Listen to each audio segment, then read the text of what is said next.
वैसे मणिशंकर अय्यर ने पहले भी कई बार ऐसे जुबानी बम फोड़े हैं जिसने कांग्रेस को जख्म दिए हैं। जैसे दिसंबर 2022 में मणिशंकर अय्यर ने विवादित बयान दिया था कि भारत टूटा हुआ है और राहुल गांधी उसे जोड़ने का काम कर रहे हैं। नवंबर 2021 में उनके बोल फिर बिगड़े, कहा कि 2014 से देश अमेरिका का गुलाम बन गया। 2015 में मणिशंकर अय्यर ने पाकिस्तान चैनल से बातचीत में कहा था कि भारत पाकिस्तान के बीच तभी आगे बातचीत बढ़ सकती है जब नरेंद्र मोदी को प्रधानमंत्री पद से हटाया जाए। 2014 में उन्होंने नरेंद्र मोदी को चाय वाला कहकर उनका अपमान किया। चुनाव प्रचार के रण में राजनीतिक दिग्गजों की तरफ से पाकिस्तान की एंट्री कब कब हुई, इस पर हमने रिसर्च की। हमारी रिसर्च के मुताबिक 2 मई 2024 को एक रैली में प्रधानमंत्री मोदी ने कहा था कि शहजादे को पीएम बनाने के लिए पाकिस्तान उतारना है। 8 मई 2024 को चुनावी रैली में गृह मंत्री अमित शाह ने कहा कि कांग्रेस देश में पाकिस्तान का एजेंडा आगे बढ़ाती है। 9 मई 2024 को कांग्रेस महासचिव प्रियंका गांधी बोली कि उन्हें इंदिरा गांधी पर गर्व है जिन्होंने पाकिस्तान तोड़कर बांग्लादेश बनाया।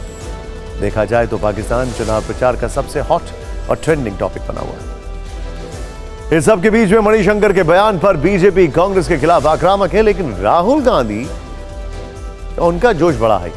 चुनाव परिणाम को लेकर राहुल गांधी ने बड़ा बयान दिया है। राहुल गांधी ने कहा है कि बीजेपी की 180 से 200 सीटें आ रही, इसके आगे नहीं जाने वाली। अगर ईवीएम में गड़बड़ी की गई तो बात अलग है। इसके अलावा उन्होंने यह भी कहा कि मैं लिख कर दे सकता हूं कि नरेंद्र मोदी प्रधानमंत्री नहीं बन रहे। लखनऊ में हुए संविधान सम्मेलन में बोलते हुए राहुल गांधी ने यह बातें कही। और मैं आपको एक बात की गारंटी दे देता हूं, एक बात तो मैं आपको बता देता हूं कि अब चुनाव हो रहा है, नरेंद्र मोदी जी प्रधानमंत्री नहीं बन रहे।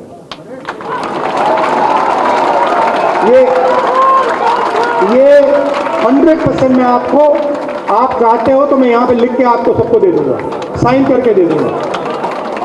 अगर पूरी चीटिंग कर दी, अगर ईवीएम लपेट लिया, वैसे हो सकता है, मगर उसके अलावा ये 180 से आगे नहीं जा रहे। लखनऊ से पहले 80 सीटों वाले उत्तर प्रदेश में राहुल और इंडिया गठबंधन के नेताओं ने अपनी ताकत दिखाई। राहुल गांधी और अखिलेश यादव दोनों ने पहले कन्नौज फिर कानपुर में साझा रैली की। आपने उनकी तस्वीरें भी देखी होंगी, लेकिन एक तस्वीर शायद आपकी नजरों से चूक गई हो। राहुल गांधी का हेलीकॉप्टर जब कन्नौज पहुंचा तब अखिलेश यादव हेलीपैड पर उनका पहले से इंतजार कर रहे थे। जैसे ही राहुल बाहर निकले, अखिलेश ने आगे बढ़कर उनका स्वागत किया, फिर अखिलेश उनको साथ लेकर आगे बढ़े। इस दौरान दोनों वहां खड़े कार्यकर्ताओं का अभिवादन भी करते रहे। अखिलेश मंच तक राहुल को साथ लेकर आए, जहां इंडिया गठबंधन के बाकी नेता पहले से मौजूद थे। कन्नौज से खुद समाजवादी पार्टी के अध्यक्ष अखिलेश यादव मैदान में हैं। उन्हीं का प्रचार करने राहुल गांधी पहुंचे थे। उन्होंने दावा किया कि यूपी में बीजेपी बुरी तरह हारने वाली है। अखिलेश यादव, राहुल गांधी। कन्नौज से आई इन तस्वीरों के जरिए यूपी में इंडिया गठबंधन की मजबूती दिखाने की कोशिश की गई। मंच पर अखिलेश यादव हैं, उनके दाईं तरफ राहुल गांधी और बाईं तरफ आम आदमी पार्टी के सांसद संजय सिंह हैं। बैनर में भी राहुल और अखिलेश के साथ बाकी नेताओं की तस्वीर दिखी, जबकि मंच के नीचे बड़े अक्षरों में लिखा था, इस बार इंडिया गठबंधन सरकार। सामने बैठे कार्यकर्ता मंच पर अखिलेश यादव और राहुल गांधी को देखकर उत्साहित थे। इसके बाद राहुल ने माइक थमा और सीधा अटैक बीजेपी पर। मैं आपको लिख के दे रहा हूं, उत्तर प्रदेश में इंडिया गठबंधन का तूफान आ रहा है।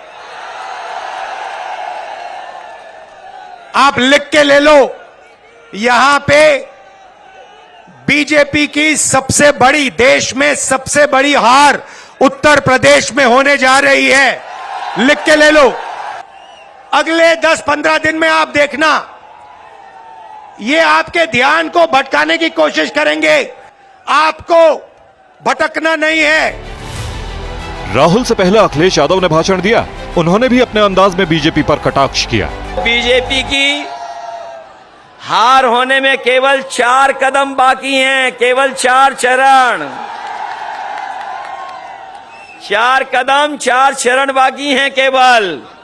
अभी तक तो वो नीचे जा चुके हैं बहुत। ये चौथे चरण का चुनाव जो बिल्कुल बीच का चुनाव है, बताओ भारतीय जनता पार्टी का पूरा बैलेंस खराब कर दोगे कि नहीं करोगे? यूपी में राहुल और अखिलेश की साझा रैली पर योगी सरकार के मंत्री स्वतंत्र देव सिंह ने क्या कहा, ये सुनिए। सपा कांग्रेस राज्य की जनता जनार्दन ने उत्तर प्रदेश की नकार दिया है। पहले भी कभी भी उनकी लोकप्रियता के आधार पर उत्तर प्रदेश में सरकार नहीं बनी। कन्नौज में चौथे चरण में 13 मई को मतदान है। इस सीट पर अखिलेश यादव का मुकाबला बीजेपी के सुब्रत पाठक से है। वैसे कन्नौज के बाद राहुल गांधी और अखिलेश यादव कानपुर पहुंचे। 7 साल पहले 2017 में दोनों नेताओं ने विधानसभा चुनाव के लिए कानपुर में संयुक्त रैली की थी। 7 साल बाद यूपी के 2 लड़के आज एक साथ फिर उसी शहर में दिखे। इस बार मौका लोकसभा चुनाव का है।